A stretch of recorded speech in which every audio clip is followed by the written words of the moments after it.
Bonjour et bienvenue dans Sois gentil, dis merci, fais un bisou, le podcast des anciennes petites filles sages qui ont arrêté de l'être. Et d'abord, bonne année 2019! Meilleurs vœux à toutes celles et ceux qui m'écoutaient en ce moment. Merci d'être au rendez-vous pour la reprise de ce podcast. Je suis Clémence Bodoc et ma première invitée de l'année 2019 m'a inspiré la bonne résolution fondamentale que je nous souhaite à toutes de prendre, suivre sa propre voie et s'engager. Elle a fait des études de journalisme et s'est fait connaître par cette profession, mais Audrey Pulvar est aussi une citoyenne engagée. En juin 2017, elle est élue à la présidence de la Fondation pour la Nature et l'Homme que Nicolas Hulot vient de quitter pour devenir ministre. La Fondation pour la Nature et l'Homme est l'une des 4 ONG qui se sont associés pour attaquer l'État en justice. C'est l'affaire du siècle, un recours soutenu par près de 2 millions de citoyens qui ont signé l'appel en ligne. Plus d'infos sur mademoiselle.com et dans la description de cet épisode. Avant de passer la parole à Audrey Pulvar, quelques rappels pour pouvoir soutenir ce programme. Abonne-toi sur ton appli de podcast pour ne rater aucun épisode que tu pourras retrouver sur Deezer, Spotify, iTunes, SoundCloud et sur la chaîne YouTube dédiée si tu préfères. Si tu aimes Sois gentil, dis merci, fais un bisou, tu peux m'aider à le faire connaître en allant mettre 5 étoiles sur iTunes ainsi qu'un commentaire sympathique. Merci beaucoup et sans plus attendre, j'accueille Audrey Pulvar. Bonjour Audrey Pulvar. Bonjour mesdemoiselles, bonjour mademoiselle. Merci beaucoup, vraiment merci d'avoir accepté mon invitation. Merci à toi. On se tutoie ou on se vous voit ? Je préfère qu'on se tutoie. On se tutoie, ça me va mieux alors. Je suis vraiment très très contente de te rencontrer, de t'accueillir dans ce podcast. Tu fais honnêtement partie des premières invitées que j'avais en tête en lançant ce concept. Merci. Parce qu'à l'origine, j'ai lancé ce podcast pour donner des pistes d'inspiration, d'ambition à toutes les jeunes femmes qui cherchent leur voie. Et ça se fait à tout âge, évidemment. Et comme moi-même, je me projetais beaucoup dans la carrière de journaliste. Tu fais partie des journalistes françaises que j'admirais et que je respecte depuis très longtemps. Many thanks. Donc je suis vraiment ravie de t'accueillir aujourd'hui. La première question que je pose à toutes mes invitées, c'est quel genre de petite fille tu étais quand tu avais 7 ans ? Alors là, c'est précis, 7 ans. C'est marrant, je me souviens plutôt de 5 ans et de 10 ans. Alors, pourquoi ? Écoute, je sais pas, si je fais appel à mes souvenirs immédiats de mon enfance, je pense plutôt à la période aux alentours de 5 ans et après.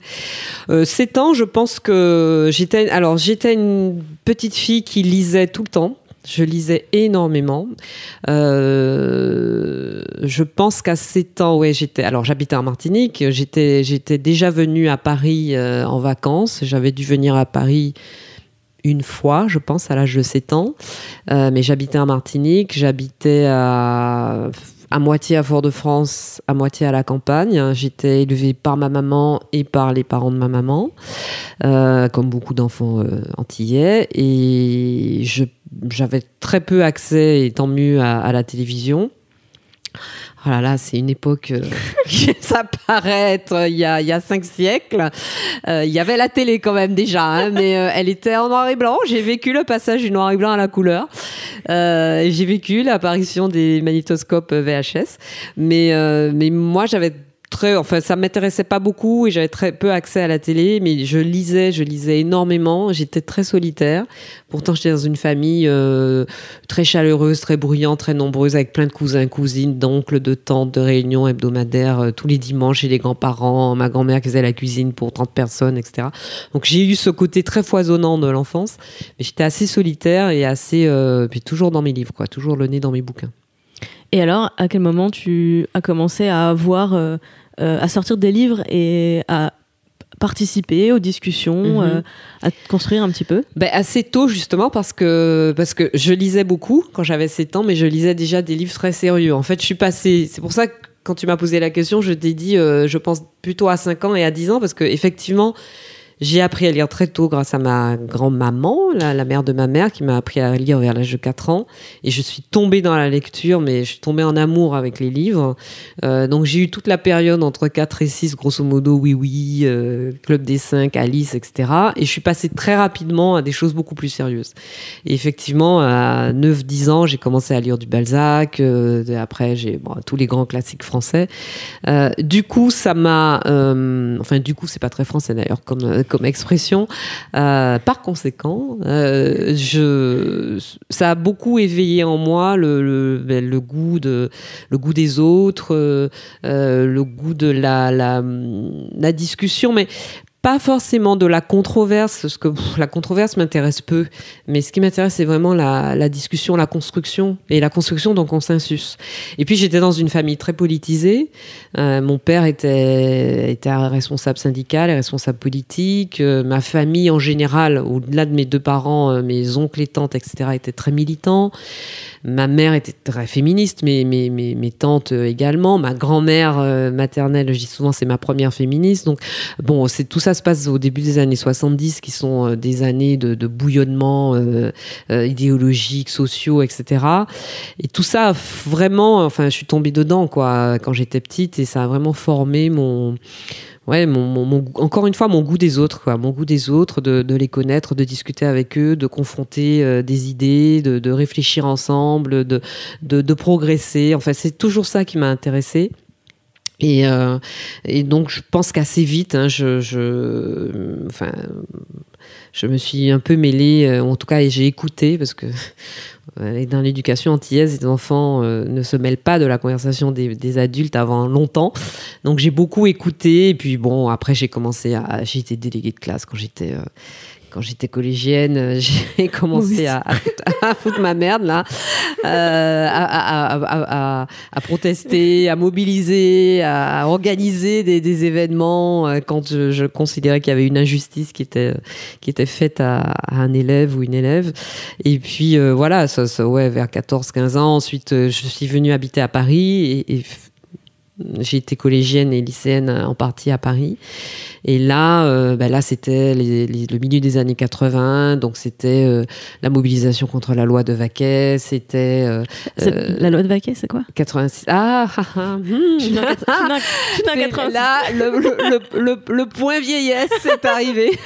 Alors, je crois qu'on a moins de 15 ans d'écart. Oui, mais tu verras, quand tu auras mon âge, tu verras que 15 ans d'écart, ça fait énorme. Ce moment où tu te dis, ok, je parle de choses que les moins d'un certain âge ne peuvent pas comprendre. La loi de Vaquet, c'était une loi universitaire qui a été très combattue par les étudiants. Enfin, essentiellement, moi j'étais collégienne à l'époque, mais c'est essentiellement les lycéens et les étudiants qui étaient mobilisés contre, avec ce fameux slogan de Vaquet: si tu savais ta loi où on se la met.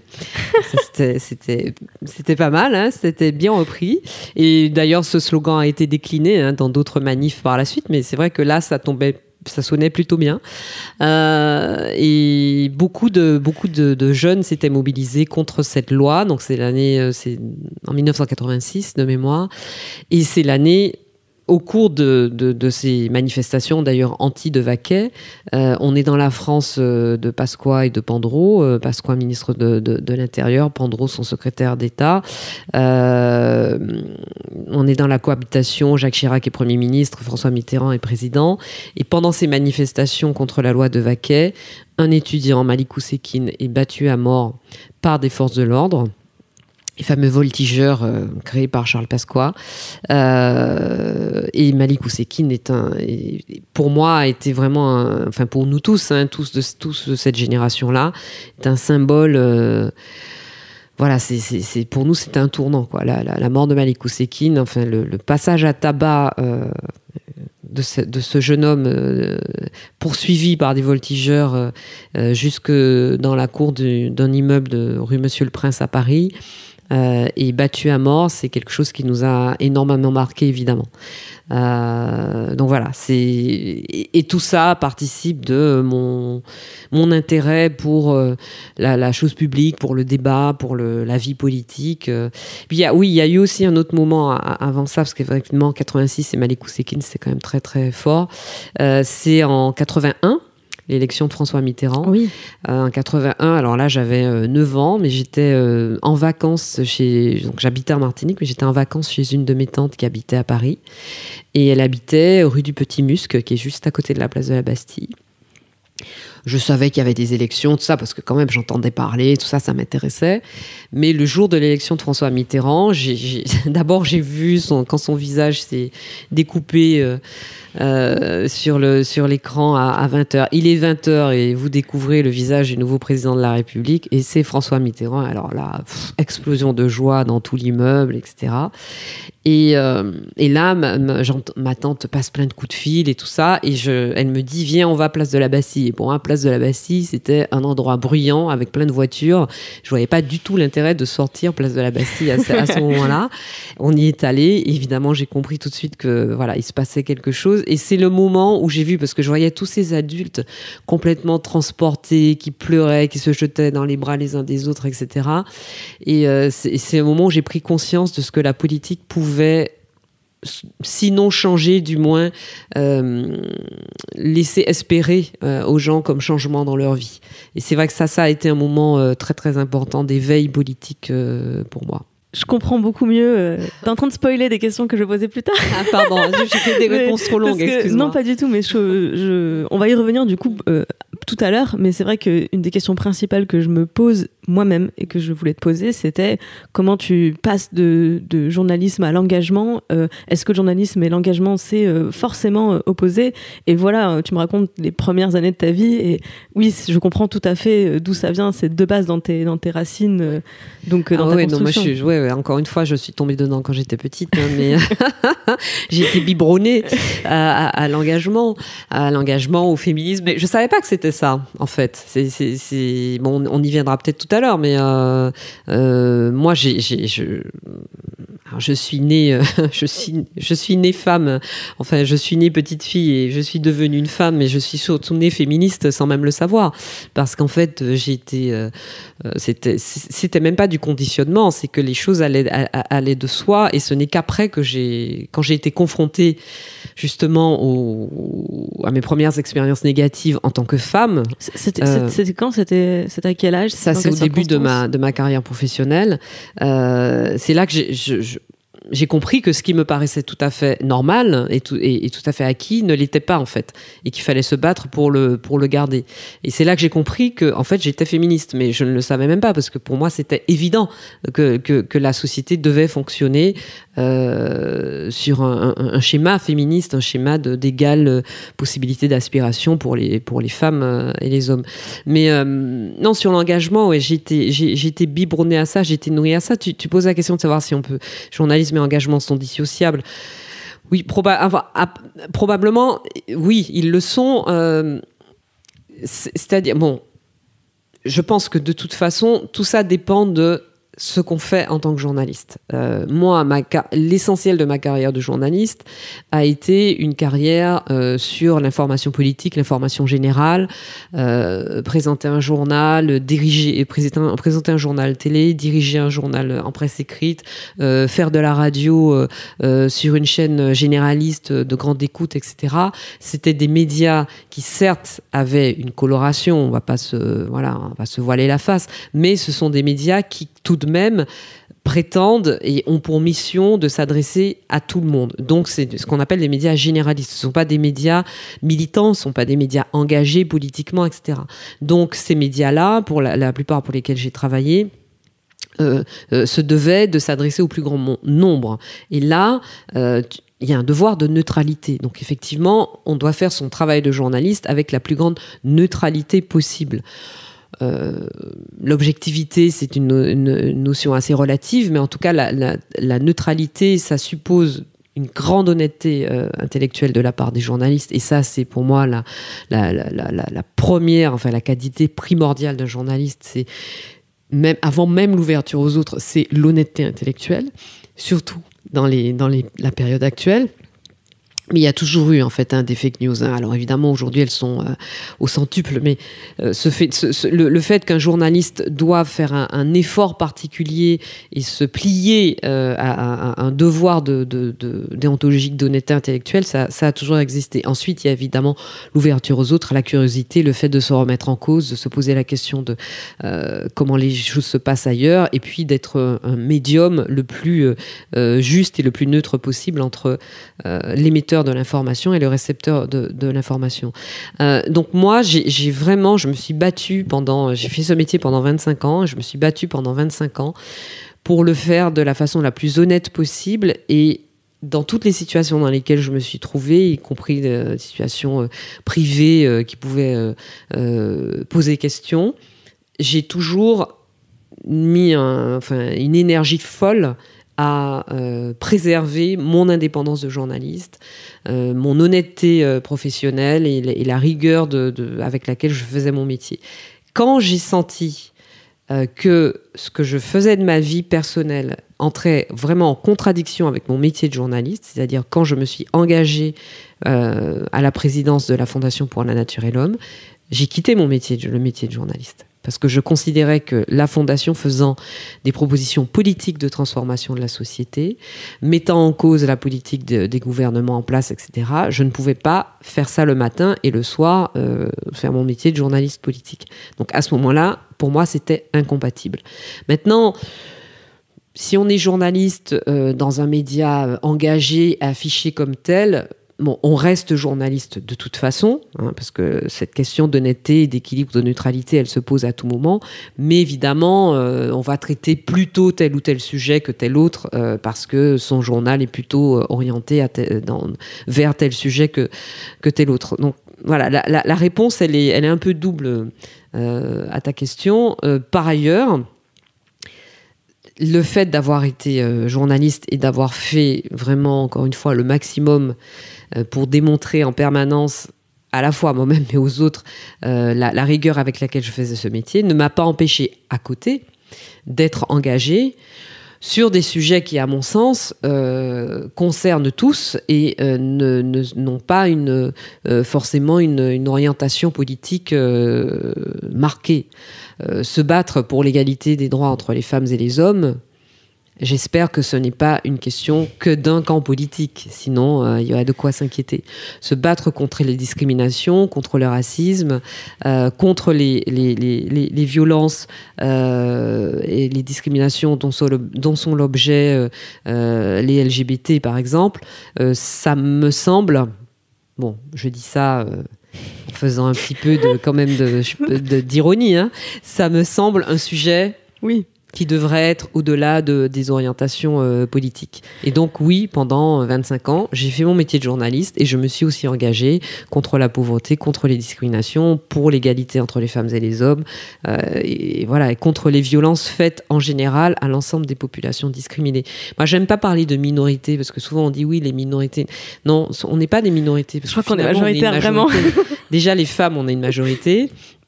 Et ensuite, finalement, toutes ces populations, on a beaucoup. J'imagine que, Mademoiselle, vous parlez souvent de la question de l'intersectionnalité.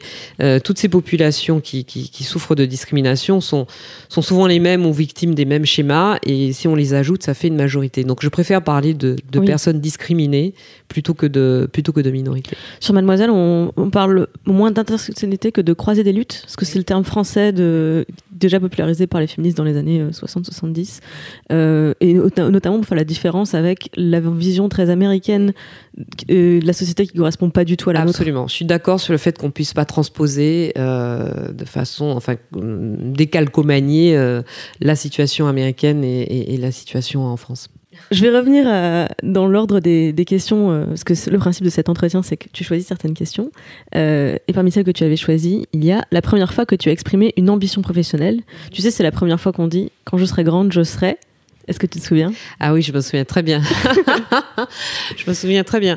En fait, je voulais être plusieurs choses. Je crois que jusqu'à l'âge de 9-10 ans, je voulais être astronaute. Enfin, pas je crois, j'en suis sûre. Je voulais être astronaute. Et puis,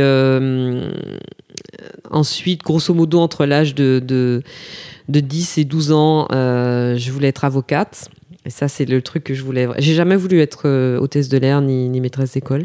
Alors, pourquoi avocate ? Pour défendre.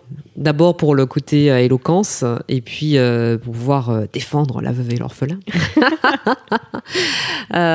Et puis c'est ce que ma grand-mère me disait aussi. Elle me disait, mes deux grands-parents me disaient, non, mais toi, tu devrais être... Alors, mon grand-père, il voulait que je fasse de la télé. Ça, il avait... peut-être un petit peu pour lui aussi que je suis là. Mais ma grand-mère me disait, en créole, elle me disait que je devrais être avocate. Mais elle me disait ça, j'avais 7 ou 8 ans, elle me disait déjà ça. Et puis, ce qui s'est passé, c'est que vers l'âge de 12 ans, j'étais en Martinique et je suis tombée par hasard sur un journal télévisé présenté par Christine O'Krent sur France 2. Et alors, à l'époque, ça s'appelait Antenne 2. Et t'as pas connu la pub avec la pomme et tout ça, voilà. Ah, t'as pas connu ça. Bon, mais écoute, bon, il n'y a pas que des moins de 40 ans qui écoutent le podcast de Mademoiselle. Donc non, peut-être que certaines d'entre vous se sentent solidaires de moi, là, parce que là, je me sens un petit peu en minorité pour le coup. Donc ça s'appelait Antenne 2. Et en fait, en Martinique, on n'avait pas les chaînes nationales en direct tous les jours comme c'est le cas aujourd'hui. On avait une chaîne locale qui s'appelait au début France 3 Outre-mer, puis RFO. Et on avait, de temps en temps, quand il y avait un événement important, on pouvait voir les journaux, enfin le journal de la télé publique, Antenne de TF1 était encore public à cette époque-là. Et donc, je sais pas, il devait y avoir, je me souviens pas de l'événement en question, mais il devait y avoir un événement particulièrement important, parce qu'on avait eu droit à la diffusion du journal de Christine O'Krent. Et là, j'ai été frappée par l'assurance de cette femme et le fait qu'une femme puisse comme ça s'emparer de sujets qui étaient très sérieux, interviewer quelqu'un, voilà, avoir avec encore une fois presque l'aplomb quoi qu'elle pouvait avoir. Et je me suis dit mais ouais, c'est ça que je veux faire. Je me suis pas dit je veux être présentatrice de journaux, mais je me suis dit je veux être cette personne qui parle de politique internationale, qui interviewe des gens, qui dégage cette autorité, cette femme qui dégage cette autorité sur des sujets qui sont pas les sujets habituels dont que je voyais les femmes traiter à la télévision. Et là, j'ai décidé que je serais journaliste. Alors après, j'ai eu une petite tentation à un moment vers les métiers de la pub et tout ça, mais ça n'a pas duré très longtemps. Mais je crois que... Alors, je sais pas quel âge exactement j'avais, mais je date ça de vers l'âge de 11 ou 12 ans, où je vois ce journal télévisé et je me dis, ouais, je veux être journaliste, quoi. Et après, ça a été mon obsession... Voilà, ça, qui m'a jamais quittée jusqu'à ce que je décide de ne plus être journaliste, il y a 1 an et demi à peine. Je trouve que journaliste, c'est une profession qui fait rêver beaucoup de monde. Moi, j'avais la sensation de ma petite campagne, alors je viens de la campagne en Moselle, que c'est un métier pour lequel il y a beaucoup d'appelés, très peu d'élus. Est-ce que ça a été facile de te faire une place dans ce milieu ? Bien sûr que non, ça n'a pas été facile. Est-ce que c'est facile pour une femme ? Est-ce que c'est facile pour une femme noire de se faire une place dans n'importe quel métier ? Est-ce que c'était facile dans les années 90 ? Réponse 3 fois non. Non, ce métier, il fait rêver, effectivement. Il me faisait rêver à l'époque, il nous faisait rêver. Moi, je me souviens de ma promo de l'École supérieure de journalisme de Paris. On était tous persuadés qu'on allait faire ce métier un peu comme des avocats pour défendre les situations, etc., les plus injustes. Bon, évidemment, au fil d'une expérience professionnelle, on se rend compte qu'il y a souvent loin de l'objectif à la réalité. En plus, c'est un métier qui a énormément changé ces 30 dernières années et qui aujourd'hui, enfin, moi je m'y sens moins, en tout cas dans les médias audiovisuels, je m'y sens moins à ma place que quand j'ai choisi ce métier-là. Enfin, je me reconnais pas dans la façon dont les choses ont évolué. Et je ne sais pas si aujourd'hui, j'espère, mais je ne sais pas si aujourd'hui les jeunes qui veulent devenir journalistes ont la même motivation, enfin, le font pour les mêmes raisons que nous, on le faisait à l'époque. Hein. Bon, je dis ça, j'ai encore l'impression d'être passé dans le camp de la vieille force, mais bon, j'assume totalement. Et non, ça n'a pas été facile, évidemment. Bon, ça n'a pas été facile d'abord parce que Le métier de journaliste, alors peut-être que ça a un peu changé aujourd'hui, je me rends pas bien compte, mais le métier de journaliste encore à l'époque, je parle de ça, c'est fin des années 80, tout début des années 90, parce que j'ai eu mon bac en 90, était considéré comme un métier de saltimbanque. Bon, donc ça rassure pas forcément les parents, même si ma mère m'a plutôt soutenue, mais mon père était un peu plus dubitatif. Et puis alors il m'a dit, ok, je veux bien que tu sois journaliste, mais il faut que tu sois la meilleure journaliste de CNN. Bon, raté.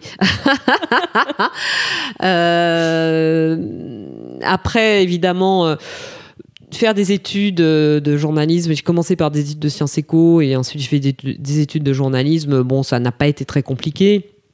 Même si déjà, dans le milieu étudiant, il y a des petites manifestations de sexisme et tout ça, mais enfin, ça reste, on est des étudiants, on est une bande de jeunes, on s'amuse et tout ça, donc c'était plutôt cool. Après, quand j'ai commencé à travailler, là, je me suis bien rendu compte, c'est là justement que j'ai découvert que, en tant que femme, mon horizon brusquement était limité par d'autres, donc je comprenais pas, mais de quoi on parle, quoi. Enfin, pourquoi ? Parce que je suis une femme, je pourrais pas faire ci ou ça. Parce que je suis une femme, je devrais attendre pour parler. Parce que je suis une femme, je devrais être interrompue systématiquement quand j'émets un point de vue dans une conférence de rédaction ou dans une réunion, etc. Parce que je suis une femme, je devrais réfléchir à 2 fois alors que mon collègue masculin ne réfléchit pas du tout. Enfin, voilà, là, j'ai été confrontée à des situations où je me suis dit, mais what the fuck, quoi. Et puis, je dirais que dans les 5 premières années de mon métier, 5-6 premières années, plus le temps avançait, plus je me disais, mais attends, mais là, je sais pas, mais enfin, j'ai l'impression que plus j'avance, plus mon horizon se rétrécit au lieu de l'inverse. Et quand je suis... donc j'ai commencé à travailler, j'ai fait mes études à Paris, mais j'ai commencé à travailler en Martinique et après j'ai quitté la Martinique pour vraiment venir m'installer à Paris au début des années 2000 et travailler dans les rédactions parisiennes. Et à ce moment-là de ma carrière, alors là j'ai vraiment vu ce qu'on appelait le plafond de verre et j'ai vraiment vu le fonctionnement sexiste d'une petite société, quoi, d'une entreprise. En l'occurrence, c'était des rédactions. Et là, j'ai compris qu'il fallait passer à la phase offensive, quoi, et pas simplement être dans la phase du constat ou de la stupéfaction. Est-ce que toutes ces, j'appelle ça les anomalies du quotidien, très pudiquement, mais bon, c'est de la discrimination en vrai, est-ce que tous ces moments-là te faisaient douter ? Il y a des moments où tu t'es mise à douter. Alors, non, moi, j'ai eu la chance. Bon, j'ai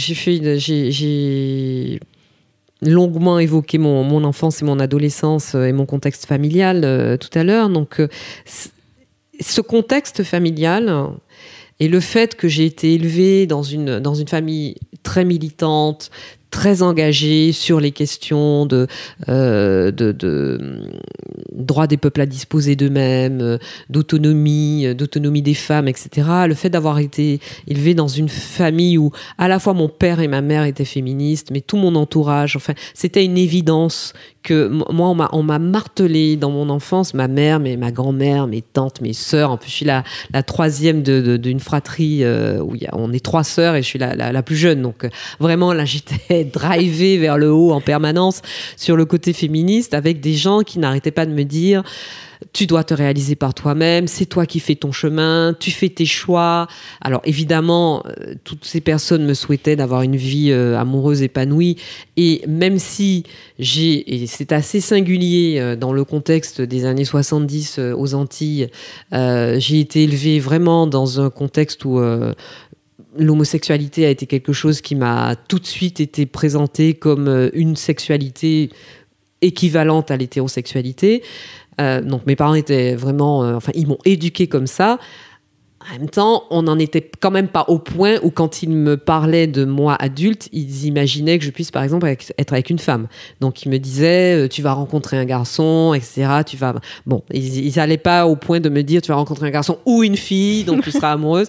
Mais bon, ils avaient quand même fait tout le boulot qui permet à quelqu'un de grandir en ayant un cerveau, je dirais, avec les choses en place, ils l'avaient fait. Et Mais donc ma mère me disait, tu vas trouver un compagnon, un mari dont tu seras amoureuse, etc. Tu vas construire ta vie, mais tu ne peux pas compter sur lui pour faire ton bonheur à ta place. Tu ne peux pas compter sur lui pour travailler à ta place, etc. Tu dois t'autonomiser, tu dois trouver ta voie. Donc ça, c'est un truc qui m'a vraiment... Ouh là là, ça m'a été martelé matin, midi et soir, quoi, depuis toute petite. Et donc... Quand j'ai commencé à travailler, pour moi, c'était quelque chose de naturel, de normal. Du coup, les premiers obstacles, les premières anomalies, comme tu dis, me sont apparues comme des anomalies, mais ne m'ont pas fait douter parce que je me disais, mais ces gens, il leur manque une case. En fait, je ne comprenais même pas de quoi on me parlait. Pour moi, ça n'avait pas de sens, ce qui m'arrivait. Et ça a commencé pour moi à être un combat. Quand j'ai compris que ça ne m'arrivait pas qu'à moi, que ça arrivait à toutes les femmes, quel que soit leur âge, dans leur vie, dans la vie professionnelle, et puis après il y a tout ce qui est violence conjugale et tout ça, et puis sexisme de la société en général, enfin tout ce qu'on sait. Mais c'est quand j'ai réalisé que en fait le monde dans lequel j'étais, dans lequel j'avais été éduquée, la famille dans laquelle j'étais, les gens qu'on fréquentait, les amis, etc., où depuis toute petite, je voyais des filles qui étaient poussées et puis qui avaient, encore une fois, les mêmes aspirations, les mêmes droits, enfin, voilà, les choses fonctionnaient bien. Eh bien, c'était un monde qui n'était pas le reste du monde. Et c'est quand j'ai compris que ce qui m'arrivait à moi arrivait à plein d'autres filles, que je me suis dit, non mais là, là il faut que je me mette en mode offensif. Donc ça m'a pas fait perdre confiance en moi. Et je vais vous raconter une anecdote qui, au contraire, m'a donné confiance, plus qu'elle m'a fait perdre confiance. Mais je sais que ça, c'est parce que j'ai eu la chance, et j'ai encore la chance aujourd'hui, parce que c'est structurant sur toute une vie. C'est parce que j'ai eu la chance d'avoir ce milieu, cette éducation, ce milieu intellectuel et cette transmission de la part enfin, dans toute mon enfance et mon adolescence. Donc, je suis arrivée à l'âge adulte, je suis arrivée au moment de me battre. Bon, évidemment, j'avais eu des emmerdes au collège et tout ça, des garçons qui mettent les mains aux fesses et tout ça, qui s'était pris une gifle, et je me rendais pas compte à l'époque parce que c'était banalisé, que c'était quelque chose de grave. Donc j'étais outrée, mais pas au point d'en faire un scandale. Aujourd'hui, les choses se passeraient probablement différemment. Mais globalement, je dirais que j'arrive à l'âge adulte en étant construite, en étant assez forte pour faire face à cela. Et dans mon premier vrai boulot, dans une chaîne de télé aux Antilles, parce que bon, j'ai fait des stages ici en presse professionnelle, tout ça, et puis à la fin de mes études, je rentre en Martinique, je rentre au pays, travailler. Je commence à bosser dans une chaîne de télé privée. Je suis stagiaire. Ça doit faire... je ne veux pas dire de bêtises, ça doit faire peut-être 3 semaines, 1 mois. Enfin, je sais que c'était très très tôt quand je suis arrivée. Ça faisait très peu de temps que j'étais là. Donc ça doit faire 3 semaines, 1 mois que je suis là. Il y a une fête dans l'entreprise pour l'anniversaire. C'est l'anniversaire de la chaîne, parce que c'est une chaîne qui s'était créée quelques années avant. Et donc, il y a toute une soirée de fête qui est prévue avec une émission en direct à la télé et tout ça. Voilà. Bon, moi, j'étais déjà pas très mondanité. Jusqu'à maintenant, je le fais vraiment quand je peux pas faire autrement. Mais sinon, je fuis les mondanités. Et donc, j'avais aucune envie d'y aller. Mon petit copain de l'époque me dit, non mais quand même, qui avait quelques années de plus que moi, donc qui était un peu raisonnable, me dit, non mais quand même, tu viens d'arriver dans la boîte, tu vas pas commencer à faire la fille sauvage qui est asociale. Il y a une fête, tout le monde y va, vas-y aussi, quoi. Donc, bon, ok, je fais un petit effort et j'y vais. Et j'arrive dans le hall de la chaîne. Et là, je perçois un peu d'agitation, parce qu'il y avait un animateur de la chaîne qui, bon, je pense qu'on pourrait comparer aujourd'hui au Cyril Hanouna de C8. Il y avait donc un animateur de la chaîne qui était cette espèce de trublion, qui faisait toutes sortes d'émissions et qui était très, comment dire, disruptif, pour prendre un terme à la mode. Et je vois qu'il y a de l'agitation, qu'il est en train de faire une émission en direct et tout ça. Donc je me tiens un petit peu à l'écart. Bon, je fais pas trop attention. Je suis à l'accueil en train de discuter avec des gens. Et puis brusquement, ils déboulent, ils arrivent, ils menacent de me mettre un seau d'eau sur la tête, etc. Donc je file, je vais me réfugier en régie. Mais l'émission se passe toujours en direct. Et là, il se déboule en régie, il me poursuivait pas particulièrement, hein, mais il déboule en régie avec une caméra qui tourne en direct et je suis en train de parler avec un garçon qui manipule des boutons sur la console. Et je réalise, parce qu'en fait, dans ces cas-là, toutes les filles qui ont eu à subir ce genre de choses comprendront certainement, quoi. Vous êtes dans un état de sidération, vous vous dites non, mais c'est pas ce qui est en train de m'arriver. C'est pas ce qui est en train de se passer. Et en fait, je réalise que ce type, donc, s'est collé à moi, dans mon dos, et qu'il a passé ses mains sous mes bras et qu'il est en train de me toucher les seins, me caresser les seins. Il est derrière moi, il est en train de me caresser les seins. Et dans le même temps, je réalise que tout ça passe à l'antenne. Et que c'est un truc, ouais, c'est drôle, hein, bon, on va la tripoter, c'est la petite nouvelle, là, c'est marrant. Donc, voilà, dans la seconde, sensation d'une glace qui descend, quoi. Vous vous dites, mais qu'est-ce qui se passe, quoi? Ça ne peut pas être ça qui m'arrive. Et là, je me dis, qu'est-ce que je fais? Mais tout ça, il faut se le dire en une demi-seconde, quoi. Qu'est-ce que je fais?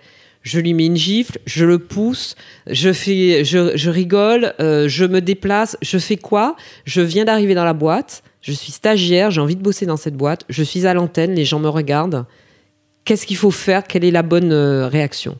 Et en fait, donc, je ne lui ai pas donné une gifle, mais je le repousse et je me mets de côté, puis je m'en vais. Et sur le coup, je suis pas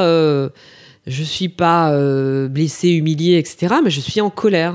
Et je rentre chez moi, je repars. Le lendemain, j'arrive, je faisais un peu la gueule. Bref, la conférence de rédaction se passe. Je pars sur le terrain. En plus, pas de chance, je pars sur le terrain ce jour-là. J'étais seule avec ma caméra pour couvrir une assemblée d'agriculteurs. L'assemblée de la Fédération départementale des syndicats d'exploitants agricoles. Donc pas la FNSEA, mais la FDSEA. Là, donc j'arrive, il est 14h, ils ont déjà un peu picolé. Il n'y a que des mecs, il y a 90% de mecs. Et les types commencent à me pincer, me toucher, se moquer. Et donc, je comprends pas au début ce qui se passe. Et je leur dis, mais enfin, messieurs, tenez-vous correctement, quoi. Et là, les mecs rigolent, s'esclaffent et commencent à me dire, ah bah oui, mais on a bien vu, hein, hier, ça va, on a vu à la télé, hein, que c'était, ça va, hein, fais pas ta mijaurée, quoi, maintenant. Alors là, je vous laisse imaginer ce que j'ai ressenti. Donc, je suis donc partie. Là, pour le coup, vraiment très malheureuse et très humiliée et pleurant. Je rentre à la station et je dis non mais c'est pas possible, quoi. Il me faut des excuses. C'est là en fait que je réalise cette espèce de contre-coup, que je réalise la gravité du truc, quoi. Et que je réalise que tous les gens qui regardaient la télé ce jour-là ont vu ça. Et donc, je réclame des excuses et tout ça, que je n'obtiens pas, parce que je me retrouve face à ma direction. Il y a 5 mecs qui me disent « Non, mais tu comprends. Oui, il va venir te faire des excuses dans le bureau, mais bon, il va pas faire des excuses à l'antenne parce que faut pas remettre un euro dans la machine. Enfin, à l'époque, c'était des francs, faut pas remettre un franc dans la machine. » Bref, je vous la fais courte, parce que j'ai déjà beaucoup parlé. Donc le gars, effectivement, est venu dans le bureau me dire « Bon, écoute, c'était de l'humour, hein. Allez, c'était pas méchant. » Bon. Et effectivement, c'est passé comme ça. Il m'a pas fait d'excuses. Bon, après, on a continué à bosser ensemble. Et j'en ai pas fait une histoire plus importante que ça. C'est-à-dire que ce mec, j'ai pas attaqué, je lui ai pas fait la gueule, je l'ai pas ramené. Parce que, effectivement, moi, on me disait c'est de l'humour. Et je me disais, bon, allez, c'est pas bien grave. Il a fallu du temps pour que je comprenne à quel point c'était grave. En revanche, ce qui s'est passé immédiatement à ce moment-là, et c'est là que je pense que justement l'éducation, tout ça, ça sert, ce qui s'est passé immédiatement à ce moment-là, c'est que je me suis dit, ça n'arrivera plus jamais. Ça n'arrivera plus jamais.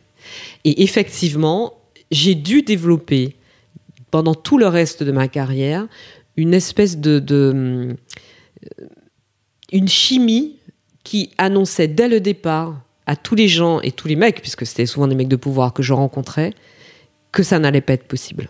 Donc, les gars, moi, je suis là pour bosser, on est là pour travailler ensemble, et rien d'autre. Mais ça implique que, du coup, vous passez pour la fille qui est froide, qui est hautaine, qui est fermée, qui est dure, qui est tout ça, mais c'est juste de la protection. Et là aussi, il m'a fallu beaucoup de temps, plusieurs années, pour me rendre compte que, certes, c'était une attitude qui m'avait protégée, mais c'est aussi une attitude qui m'a coûté, qui m'a isolée, mais surtout que c'était pas normal d'avoir à faire ça. que ce qui serait normal, c'est que ces mecs se comportent correctement. C'est pas normal d'avoir à bâtir autour de soi une forteresse invisible, mais une forteresse qui vous protège de ce type d'attaque, et à développer systématiquement avec les hommes que vous rencontrez dans votre carrière professionnelle et les chefs de service, les supérieurs hiérarchiques, etc., une attitude hyper défensive qui envoie ce signal que ce sera pas possible, mais qui vous oblige, vous, à être en permanence sur la défensive. Ça, c'est pas normal. Mais ça a été ma stratégie. Et en même temps, je sais que moi, je ne fais de leçons à personne. Parce que combien de fois, sur ces sujets-là, j'ai entendu des gens dire oui, mais il faut pas se laisser faire, il faut réagir, il faut faire ci, il faut faire ça. D'abord, chacune de ces situations-là est une situation particulière. On ne sait jamais quelle est la bonne réaction à avoir. Parce que souvent, les filles sont...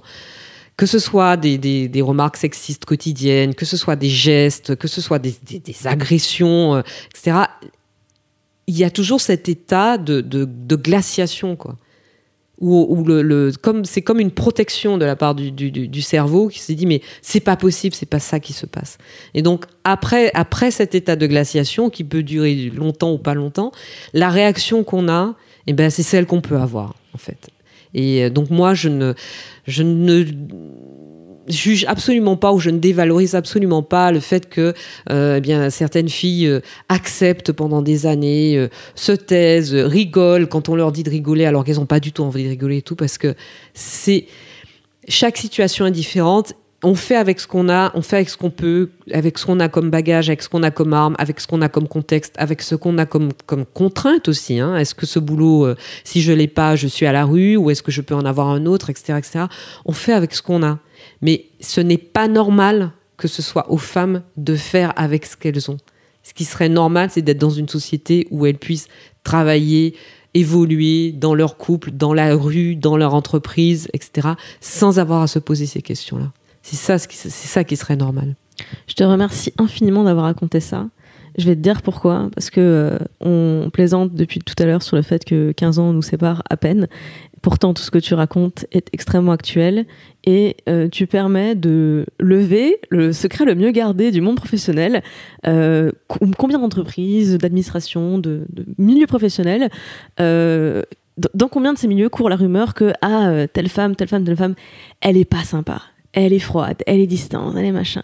Et moi, quand je suis arrivée stagiaire, comme toi, mon premier stage après mes études, à 23 ans, dans un grand groupe industriel, dans la tour de la direction générale, que des gens en costume, bien habillés, bien sympas, bien propres sur eux, il n'y a pas de souci.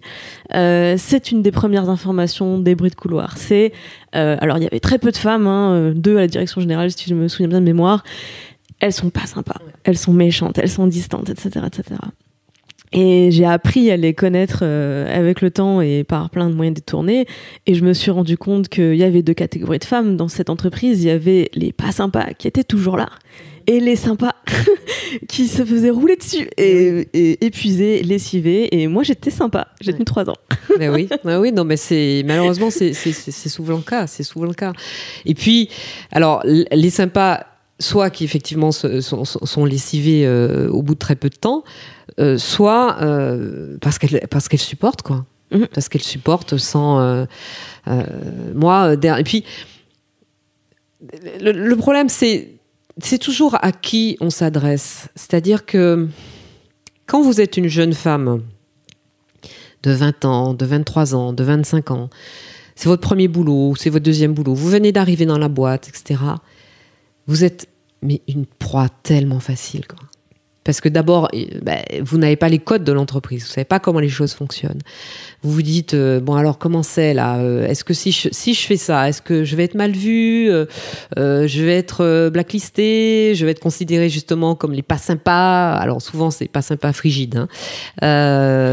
Et bon, je ne sais pas s'il n'y a pas d'enfants qui écoutent, on peut dire mal baisé aussi, parce qu'en général, ça va... On peut dire ce qu'on veut sur Internet. C'est le triptyque. Et en fait... On a déjà cette fragilité-là. Ensuite, évidemment, on est parmi les moins bien payés, on est parmi les plus précaires, on est parmi celles et ceux qui vont partir les premiers s'il y a une restructuration.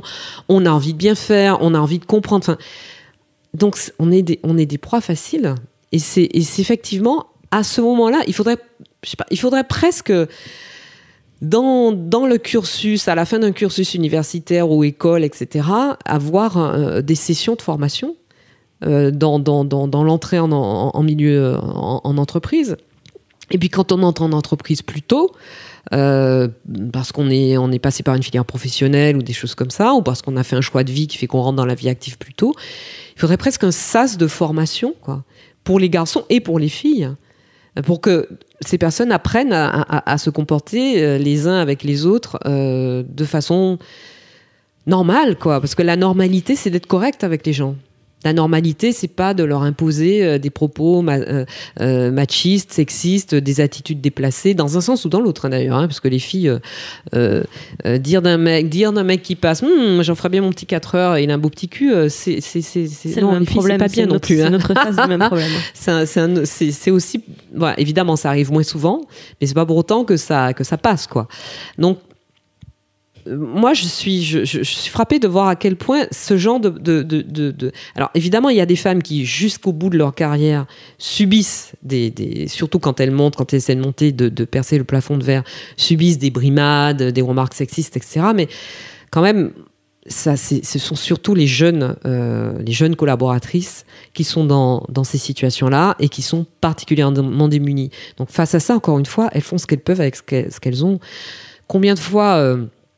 je suis montée au créneau gentiment ou moins gentiment. Parfois, c'est juste parce que, des mecs qui font des réflexions et qui ne se rendent pas compte, ils ne sont pas forcément mal intentionnés, mais ne se rendent pas compte qu'ils ne peuvent pas faire ce type de réflexion. Donc, combien de fois ça m'est arrivé dans des rédactions de dire à des collègues masculins tu ne peux pas dire ce que tu viens de dire à une telle, laquelle une telle est jeune, n'ose pas répondre, fait un sourire gêné et puis part dans la pièce d'à côté, etc. Parfois j'étais un peu moins sympathique quand c'était des attitudes beaucoup plus répréhensibles, mais voilà, un collègue masculin qui dit à une jeune présentatrice de journaux qui était habillée tout à fait normalement, mais qui avait effectivement de la dentelle dans le dos de son chemisier. Non, mais tu t'es regardé un peu, t'es complètement à poil. Qui tu veux aguicher comme ça? Elle, voilà, encore une fois, elle répond d'un sourire gêné. Et moi, je lui rentre dedans. Je dis non, mais tu regardes ailleurs, quoi. C'est quoi ton problème? Et là, la fille après vient me voir en me disant merci. Preuve que ce petit sourire gêné, là, elle l'a fait parce qu'elle voulait pas faire autre chose, mais cette plaisanterie n'était pas de son goût. Mais en plus, parce que c'est ça le grand piège, c'est-à-dire que quand j'arrive dans l'entreprise et qu'on me dit attention, elle est pas sympa, à aucun moment je vais développer une forme de sororité, de solidarité avec ces femmes. Je vais pas leur demander de l'aide, je vais pas leur en apporter. J'entends qu'on parle mal d'elle. Je m'en mêle pas parce qu'en fait, elle est pas sympa, elle l'a sans doute mérité, etc. Quoi. C'est un vrai piège. Absolument. C'est un piège permanent. Est-ce que tu as rencontré au cours de ta carrière, ou de ta vie personnelle d'ailleurs, quelqu'un qui t'a fait gagner du temps ? Alors, j'ai rencontré des hommes qui m'ont fait gagner du temps parce que j'étais dans une profession qui aujourd'hui ça a un peu changé, mais j'ai vu d'ailleurs le changement. Mais j'étais dans une profession qui, quand je l'ai débuté, était une profession dans laquelle tout l'encadrement était masculin. Tous les patrons de chaîne, c'est encore une grande majorité aujourd'hui, mais tous les patrons de chaîne, tous les patrons de radio, tous les patrons de presse, c'était des hommes. Les rédacteurs en chef, c'était des hommes, les chefs de service, c'était des hommes et tout. Bon, encore une fois, les choses ont beaucoup changé.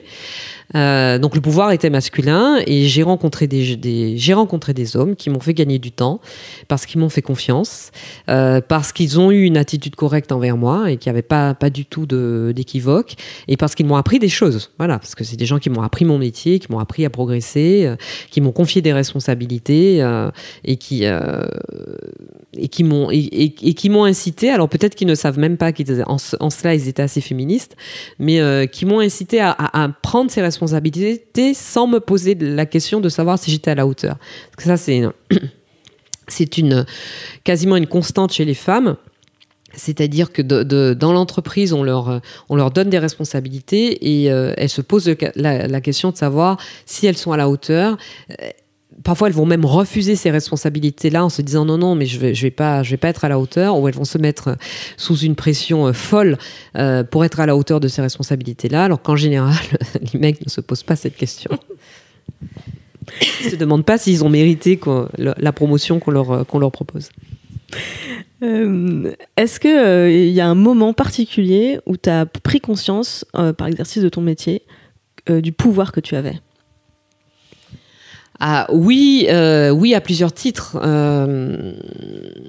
Alors d'abord, évidemment, le journalisme, c'est un pouvoir. Donc, d'où la nécessité, j'en reviens au début de l'interview, d'une honnêteté intellectuelle permanente et totale de la part des journalistes, parce qu'ils ont le pouvoir de manipuler. Ils ont le pouvoir de modifier le cours des événements.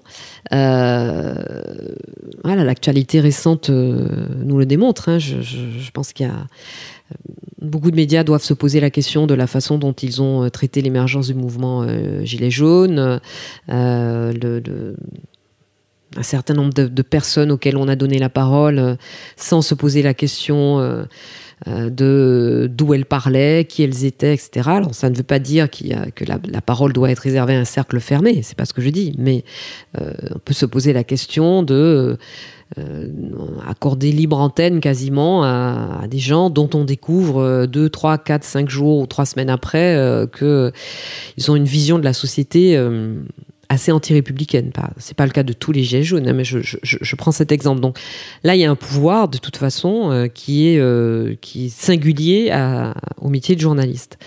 Du pouvoir, ou en tout cas des responsabilités, la possibilité de les exercer, j'en ai eu effectivement dans ma carrière. Le pouvoir de dire les choses aussi, ça c'est quelque chose auquel je fais très attention.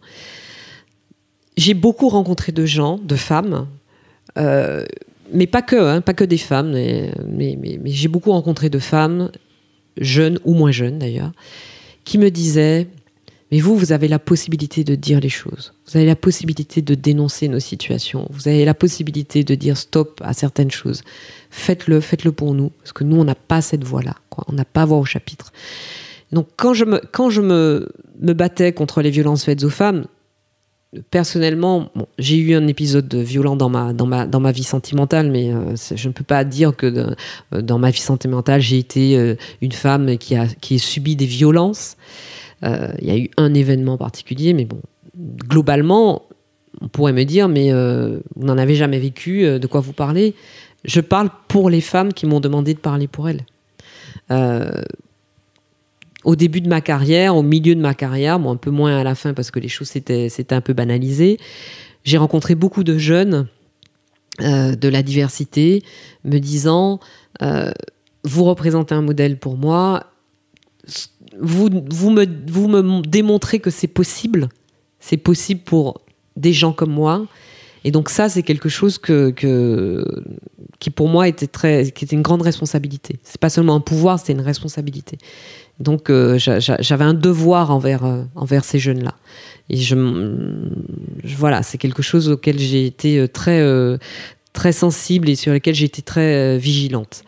Mais encore une fois, ce pouvoir de, comment dire, je voudrais pas utiliser le mot d'exemplarité, mais presque, quoi. Pas pour dire je suis un exemple ou machin, mais en réalité, c'est vrai. Et c'est pas seulement un pouvoir, c'est une responsabilité. Et je le dis souvent à des femmes, à tous les niveaux, dans toutes sortes de milieux. Moi, je dis aux femmes, à partir du moment, que ce soit la chef de cantine, que ce soit la grande professeure de médecine, que ce soit la ministre, que ce soit la chef d'entreprise, que ce soit la journaliste reconnue pour son professionnalisme, quel que ce soit la proviseure de lycée, quel que soit le niveau auquel vous vous trouvez, à partir du moment où vous commencez à exercer des responsabilités, vous devenez évidemment une cible pour beaucoup de gens, mais vous devenez aussi un exemple et un modèle pour beaucoup d'autres. Et cette exemplarité, elle est parfois pesante, parce qu'on ne se vit pas en tant qu'exemple, on se vit en tant que soi. On mène son chemin, ses combats, etc. en tant que soi. Si on peut aider, tant mieux, mais on ne se vit pas en tant qu'exemple. Mais il faut l'avoir à l'esprit, parce que ça veut dire que on ne peut pas renoncer. À certains moments, moi j'ai eu cette conversation plein de fois avec des femmes, et notamment des consoeurs, des collègues, qui me disaient « Oh là là, mais j'en ai marre, c'est trop compliqué, je vais faire autre chose, etc. » Ou « Je vais quitter mon poste et je vais faire un truc moins exposé et tout. » Et je leur disais « Non, tu peux pas faire ça. Tu peux pas faire ça parce qu'on est dans un monde dans lequel il reste peu évident pour plein de gens, y compris des filles, que les femmes aient ce type d'aspiration et ce type de responsabilité. Donc tu as un rôle d'exemple encore. On reste des exemples, on n'est pas encore la banalité. Et donc, tant que nous resterons des exemples, eh bien, on ne peut pas lâcher l'affaire. On ne peut pas se dire « Oh, je me retire du monde, j'en ai marre de me prendre toutes ces insultes, tous ces obstacles liés directement à mon sexe. » Et je préfère parler de sexe d'ailleurs que de genre, parce que genre, gender évidemment en anglais, ça atténue un peu le propos. Alors que là, c'est vraiment une question de sexe, quoi. C'est parce que je suis une femme. C'est parce que je suis une femme qu'il m'arrive ce qui m'arrive.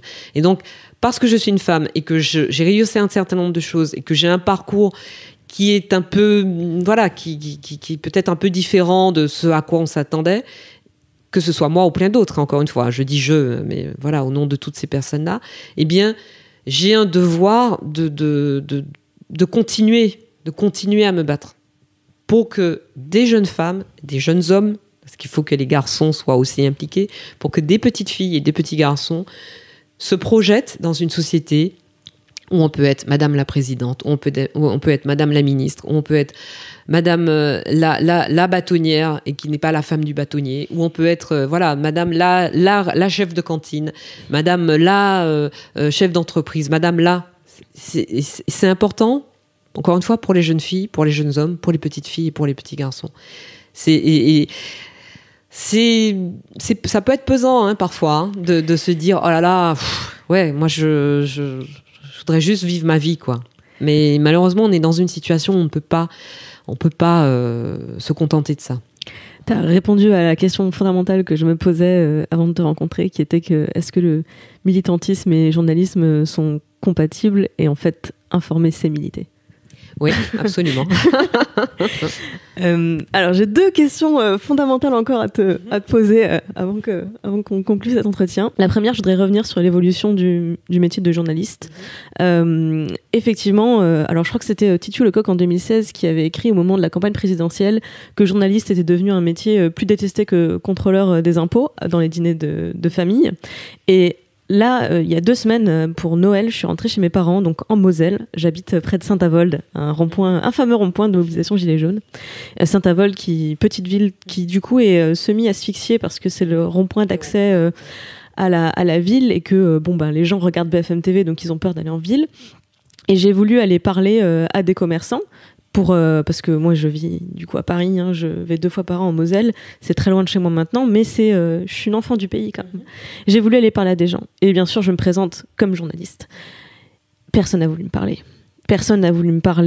C'était je ne parle pas à la presse. Donc en off, j'ai quand même réussi à faire en sorte que les gens me disent ok, expliquez-moi qu'est-ce qui se passe, parce que c'est ma mère, elle m'a dit venez vous parler, elle m'a dit que c'était vous qui vous occupiez de l'assaut, etc., etc. J'ai fait des manifs à Paris, j'ai fait des événements, j'ai fait des AG quand j'étais étudiante, j'ai vécu des environnements conflictuels. Je ne me suis jamais sentie aussi rejetée, mais par un mélange de méfiance, de peur, de haine, que là, il y a 2 semaines dans ma ville natale. Qu'est-ce qui s'est passé pour que les journalistes passent de, effectivement, les gens qui s'invitent dans notre salon le soir à 20h à ordures ennemies de la démocratie?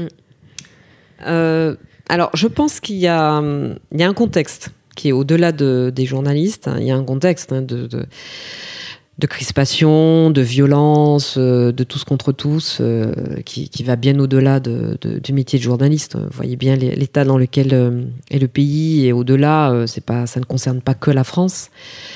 Moi, la violence des manifestations de novembre et décembre, et puis là, ces derniers, enfin les samedis le premier samedi de juillet aussi, de janvier, pardon, le premier samedi de janvier aussi. Mais bon, là, on voit bien que le mouvement c'est rétréci pour en tout cas ceux qui manifestent. Mais les grandes manifestations de novembre et décembre et la violence qui y a été associée, même si elle n'était pas évidemment le fait de tous les manifestants, mais elle était quand même le fait d'une partie des manifestants et pas que de quelques casseurs isolés.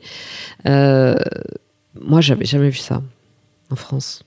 68, j'étais pas née, mais j'ai évidemment vu toutes les images archives. Ouais, il y avait des voitures renversées, il y avait des cocktails Molotov, mais il n'y avait jamais personne qui empêchait à quelqu'un de passer à un barrage parce qu'il n'était pas d'accord avec les idées défendues par ceux qui tenaient le barrage. Il n'y avait jamais de domicile privé attaqué. Il n'y avait pas de dégradation des monuments nationaux comme ça a été le cas. Le degré de violence n'était pas aussi fort. Il y a eu de la violence dans d'autres manifestations, évidemment. Bon, les manifestations contre la loi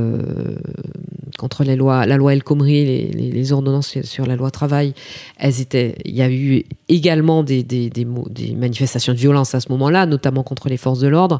Mais je crois que tout le monde peut constater qu'il y a eu quand même un degré et une généralisation, une banalisation de la violence ces 2 derniers mois qui est inédite. Alors, on peut remonter à la décapitation du roi après la Révolution française, et c'est évidemment un contexte un peu différent.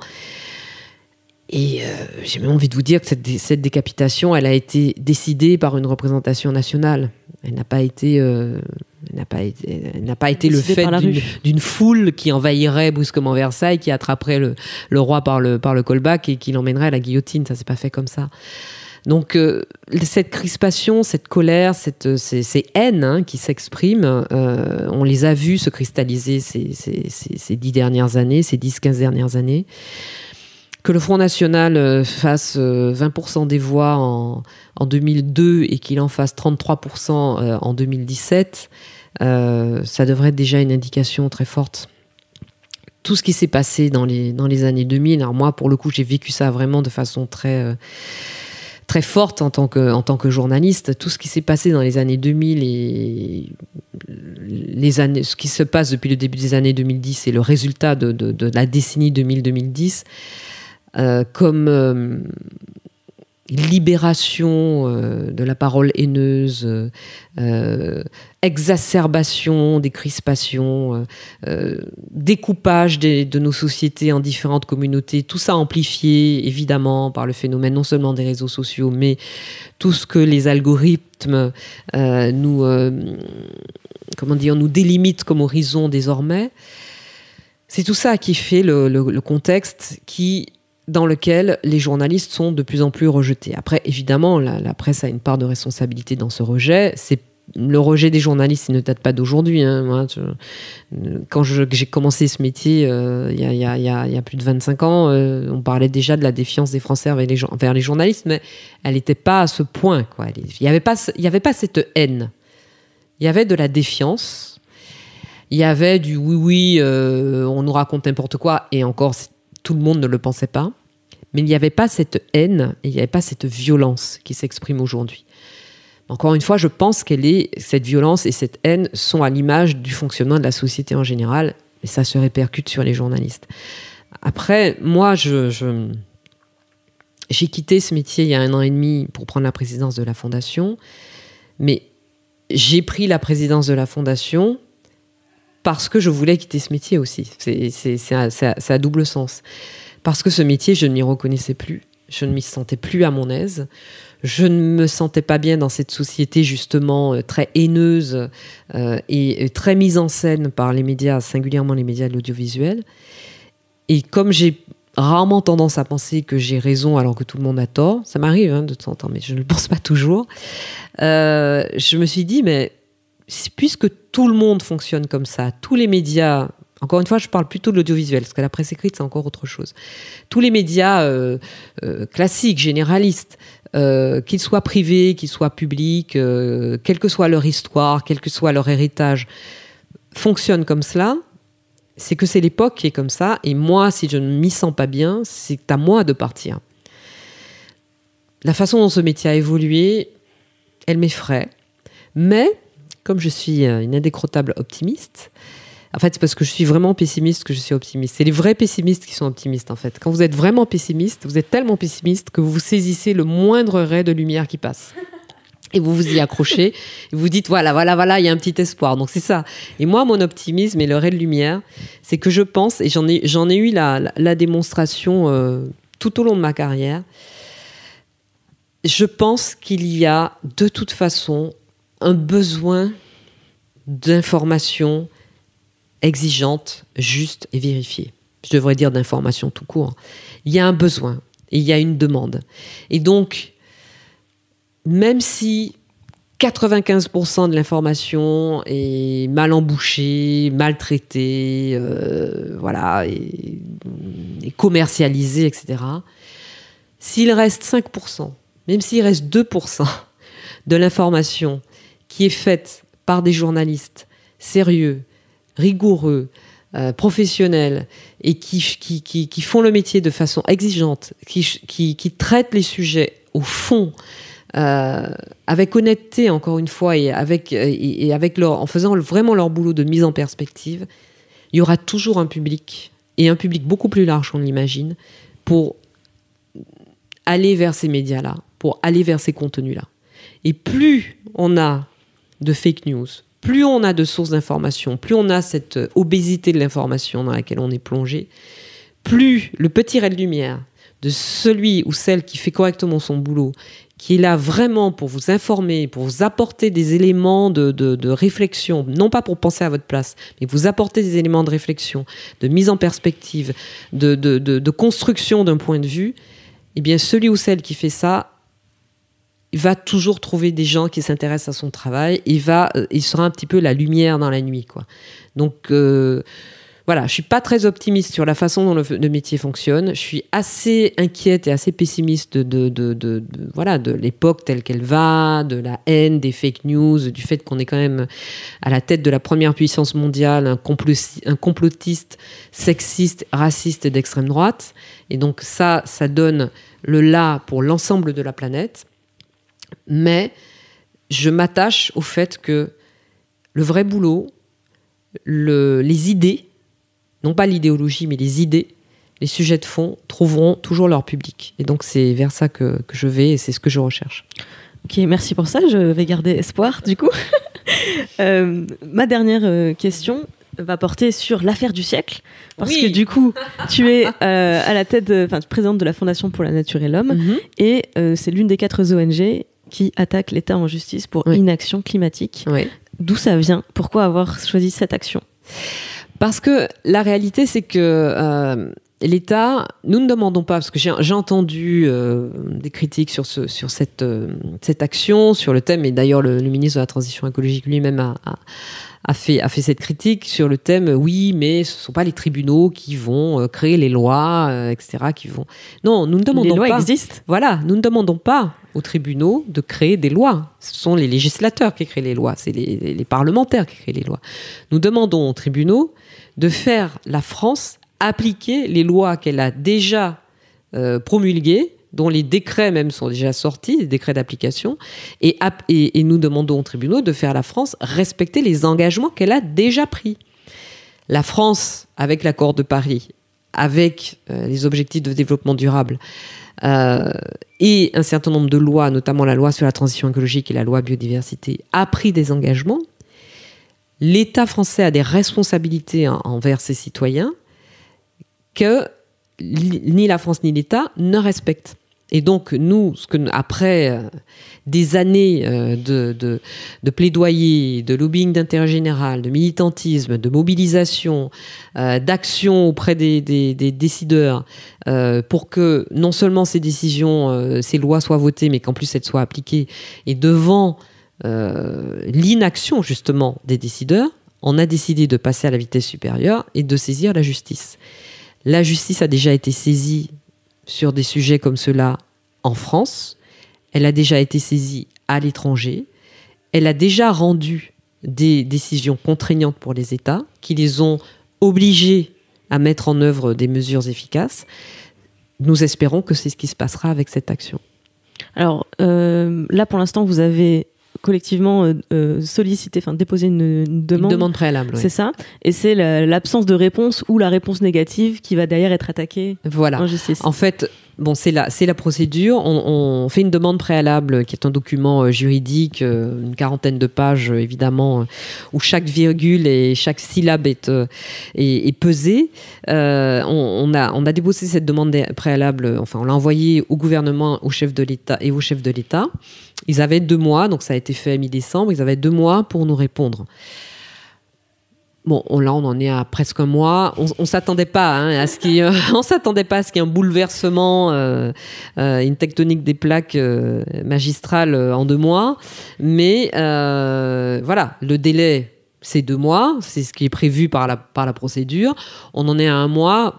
On a peu d'espoir que dans 1 mois, la réponse du gouvernement soit satisfaisante, qu'il y ait un renversement de la table et de la politique menée par le gouvernement.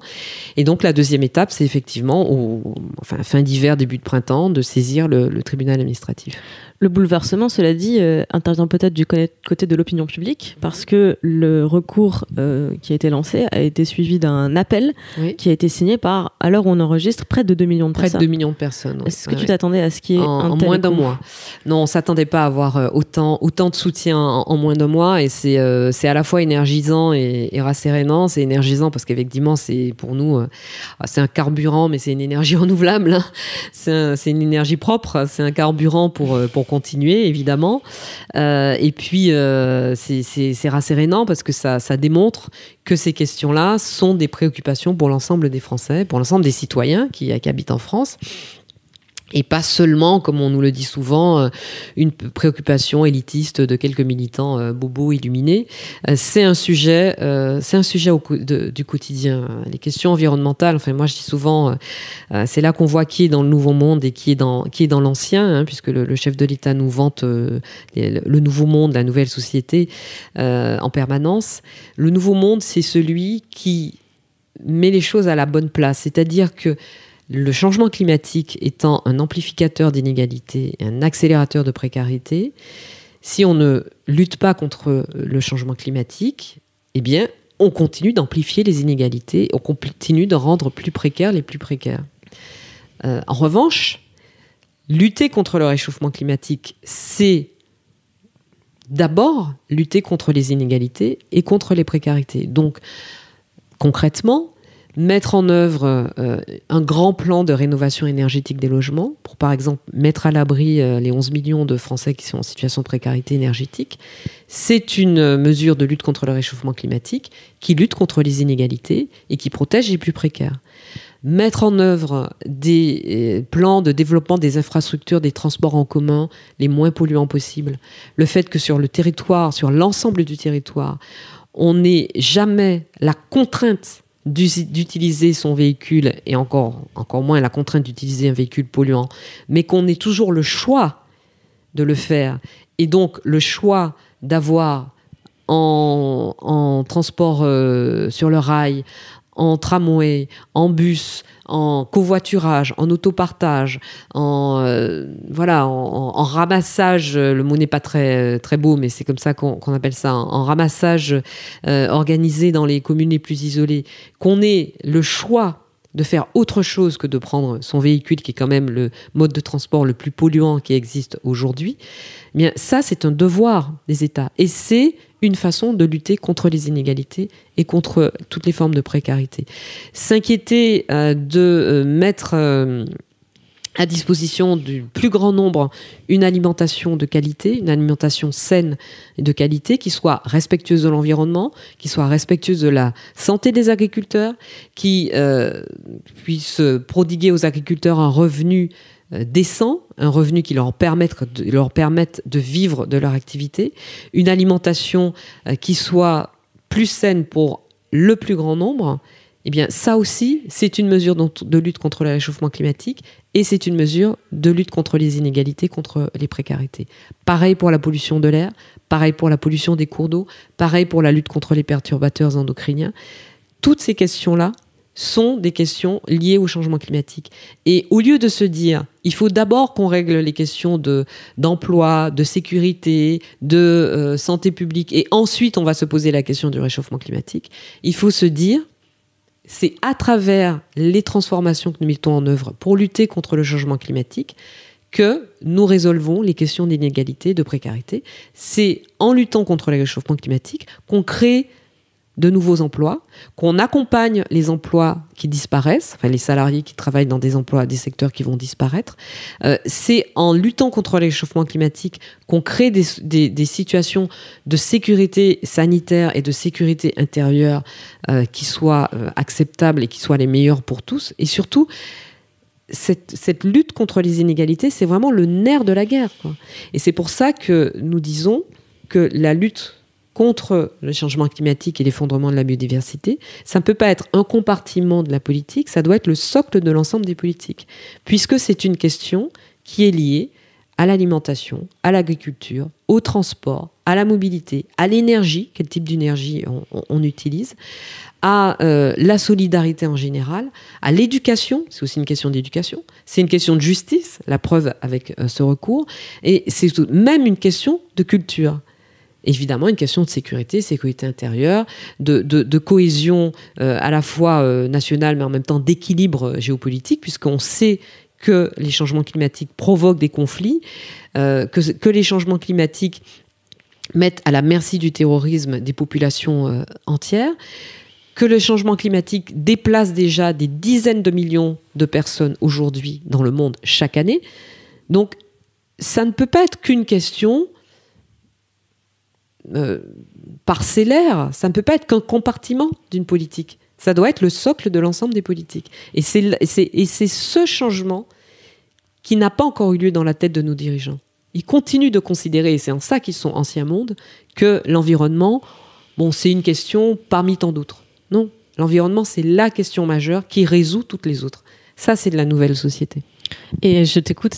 En fond, j'ai l'écho de Eva Joly en 2012. Tout ce que tu viens de dire, c'était déjà son discours en 2012. Ouais. J'aurais aimé qu'Eva Joly, j'aurais aimé qu'Eva Joly fasse un meilleur résultat. Oui, moi aussi. Et c'est quelqu'un pour qui, d'ailleurs, j'ai énormément d'admiration. J'espère la recevoir dans ce podcast. Je suis sûre qu'elle aura plein de choses passionnantes à vous dire. Je te remercie beaucoup, Audrey. Toute dernière question. Merci à vous. Quel est le pire conseil qu'on t'ait donné dans la vie ? Alors le truc qui me vient à l'esprit va vous paraître complètement stupide, mais je peux pas m'empêcher de vous le dire parce que justement, je crois que ça conclura très bien tout ce qu'on vient de se dire pendant plus d'une heure. Je crois que le pire conseil qu'on m'ait donné dans ma vie, c'est en plus c'était quelqu'un d'assez proche qui m'a dit non mais voilà, tu as l'impression que justement il y a des plafonds de verre un peu partout et que tu peux pas avancer, mais c'est peut-être aussi parce que tu as des petits seins. Regarde, la plupart des filles... Je vous assure, véridique. La plupart des filles qui passent à la télé, elles ont des gros seins. Donc fais de la chirurgie esthétique, fais-toi faire des beaux seins et puis ça ira mieux. J'étais pas prête, je m'attendais pas à ça. Ça, je sais que tu n'étais pas prête. Moi non plus. Je n'étais pas prête quand cette personne m'a dit ça. Et j'avoue que, voilà, je pense que, alors attends que je me rappelle la situation. Donc grosso modo, c'était il y a une bonne vingtaine d'années. Et je crois que 20 ans après, je ressens toujours cette stupéfaction qui a été la mienne sur le moment. Voilà, c'était ça le pire conseil. Waouh, il y a du boulot. Hein. Scoop, j'ai appris pourquoi tu avais mis un terme à ta carrière. Je suis ravie, merci pour ce scoop. Clémence est complètement dead. On revient pas. Waouh. Je vois déjà le screen. Le jour où on m'a conseillé de changer de sein. Audrey Pulvar, 2 points. Le jour où on m'a conseillé de changer de sein. Le buzz est à nous. Et je ne l'ai pas fait. Merci beaucoup, vraiment. Merci à toi, Clémence. Merci à toutes. Je voudrais terminer en te racontant une courte anecdote. Parce que pour toi, c'est Christine Ockrent qui t'a inspiré. Et ben moi, c'était toi. Ah non, faut pas me dire ce genre de choses. Parce qu'en fait, chez mes grands-parents, tous les midis, ils mettaient France 3 en fond. Et il y avait toujours les infos, je regardais toujours les infos, mais je sais pas, j'étais petite, je voyais surtout l'image de la présentatrice, c'était une grande femme blonde, mince, à laquelle je m'identifiais pas du tout. Et en fait, quand je t'ai vue, je me suis dit, ok, c'est qui ? J'ai cherché ton nom. Et je me suis dit, je sais que la présentatrice du journal, c'est la partie émergée de l'iceberg. Bien sûr. En coulisses, vous êtes des centaines à travailler, etc. Ouais. Et je me suis dit, attends, s'il y a une femme antillaise qui présente le journal, ça veut dire qu'il y a de la place derrière, en fait. Ouais, donc, je peux y aller. Bah, c'est génial. Donc, merci beaucoup. Bah, écoute, merci à toi. Mais on n'a rien contre les blondes, on est d'accord. Hein. Absolument rien contre les blondes. Non, mais c'est super. Ça me touche beaucoup ce que tu me dis là. Merci beaucoup, Audrey. Merci à toi.